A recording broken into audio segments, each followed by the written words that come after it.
Mohun Bagan club মানেই টুটু বসু। যখন ফুটবলে মোহনবাগান ক্লাবকে এগিয়ে নিয়ে যাবার দরকার ছিল তখন টুটুদা ছিলেন, এখনও ছিলেন। বয়সের সাথে সাথে তো মানুষের কাজ কমে যায়। অনেক ভালোবাসা ওনাকে, ওনার আত্মার শান্তি কামনা করি।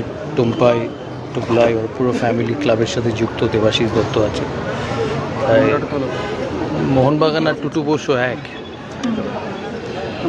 তোমাকে সই করেছিল বলা হয়, সেই স্মৃতি বহুদিন, তখন আমি ছোট ছিলাম। ওর থেকেও ভালো ভালো স্মৃতি আছে। মোহনবাগানের খেলা, ফুটবল দেখা, আর পার্সোনালি চিনতাম। আর ময়দানে এই চরিত্রগুলো, টুটুবাবুর মধ্যে চরিত্র হারিয়ে যাচ্ছে, এটা কতটা একটা বেদনার জায়গা? মানে এই ধরনের টুটুবাবুর বর্ণময় চরিত্র হারিয়ে যাচ্ছেন না।